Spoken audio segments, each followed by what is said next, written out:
Federalist 64, John Jay takes over writing this because this has to do with foreign affairs and treaties. And that's one area that he was extremely good at, very well balanced. As we've told you before, he got sick and he stopped writing after writing the 4 papers, starting from the Second Federalist all the way through the 5th. And Madison finished writing his share with number 63 because, as I told you, he had to go back to Virginia to participate in the Virginia ratifying convention of this Constitution. So John Jay makes another appearance here and writes this paper. This is the last one of his that we're going to see. And Alexander Hamilton takes over and finishes the rest. John Jay says the Constitution has done a wonderful job by leaving the responsibility of making treaties to the president with the advice and consent of 2/3 of the Senate. And he says this is an extremely excellent choice because the most important thing when you do, as far as writing treaties and things like that, and having in international relations, coming up with agreements with foreign powers, is secrecy and dispatch. Dispatch, not just being fast, but being able to take care of things at the right time, the best place possible. He even quotes from the Shakespeare play of Shakespeare's Julius Caesar. It says there is a right time to do something, otherwise, just like a ship, if it doesn't change directions, might hit a rock and sink, and everybody aboard and everything aboard will go, will be annihilated. The same thing, the ship of state also needs to be, at sometimes, make the right decision and at the very right time. That's why we're talking about secrecy and dispatch. And he says, when it comes to secrecy, it's better for us to get the Senate involved rather than the House of Representatives, because the number of people in the House of Representatives is going to be too many. You can't keep things secret. You can't get them together in a quick way. Whereas with Senate, the number of the senators is relatively smaller. You can convene them if needed, quicker. You can keep secrets better. And also, as we've talked about it before, senators are elected for 6 years. They're supposed to be a little older, wiser, more reflective, more experienced. And the fact that the elections of the senators, elections for the Senate, is staggered. In other words, every 2 years, only 1/3 of the senators come up for re-election. So that gives some constancy, and that would be the good body, the good assembly for the president to seek advice from and get consent to make treaties. So keep that in mind. Just like a ship needs to make a quick decision at the right time when it approaches a piece of rock, otherwise the whole ship will sink and go down. So the ship of state needs to also make some decisions with dispatch and also with secrecy. And that applies mostly to treaties that are made with foreign nations.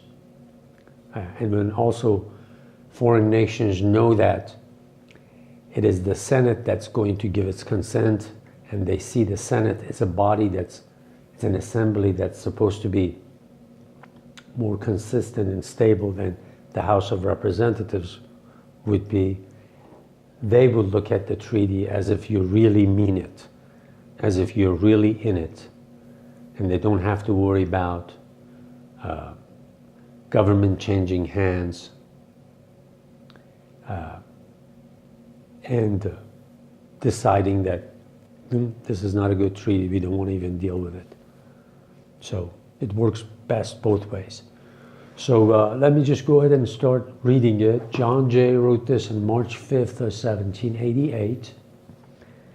It is a just and not a new observation that enemies to particular persons and opponents to particular measures seldom confine their censures to such things only in either, as are worthy of blame.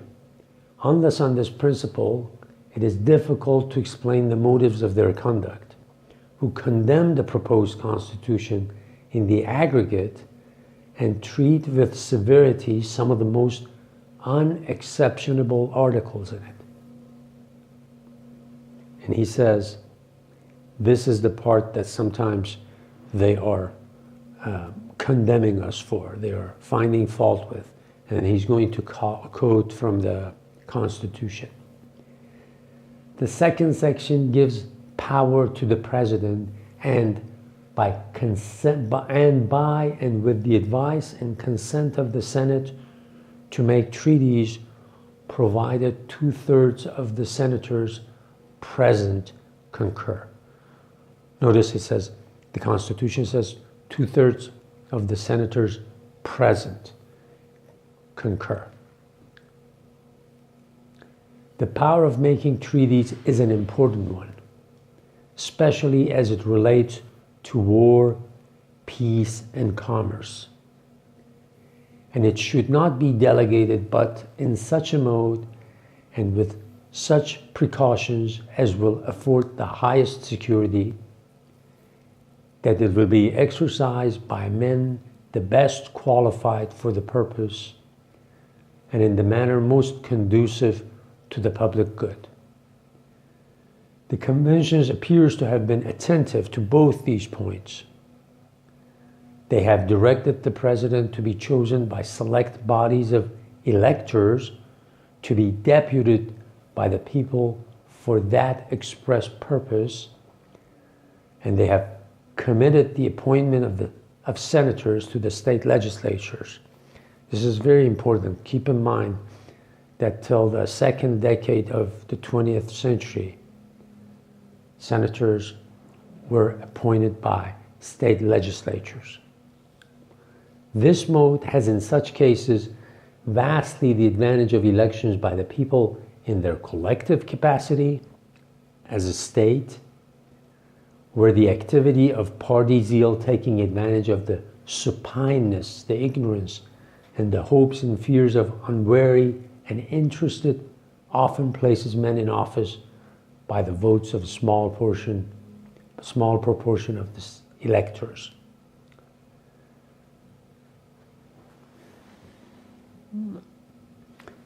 As I've mentioned before, I've got the book in front of me. Just want to make sure that you are reading along also, especially if it's your first time going through the Federalist Papers.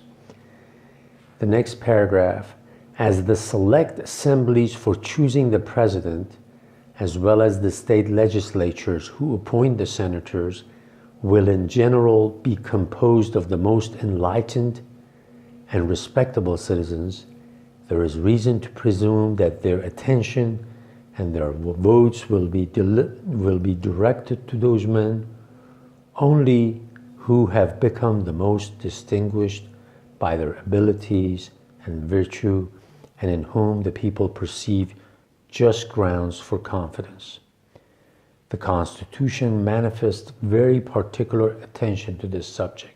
Here he's saying that we've got the Senate involved because they're most able, most virtuous members, the senators, compared to the House of Representatives, which they serve for a shorter time and they reflect sometimes the passion of people, not the long-term interest, but a lot of times the short-term interest of the people. By excluding men under 35 from the first office and those under 30 from the second, it confines the election to men of whom the people have had time to form a judgment and with respect to whom they will not be liable to be deceived by those brilliant appearances of genius and patriotism which, like transient meteors, sometimes mislead as well as dazzle.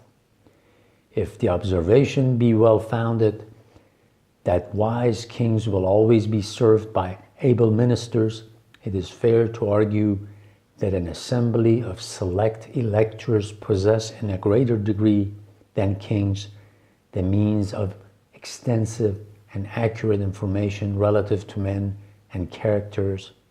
So will their appointments bear at least equal marks of discretion and discernment.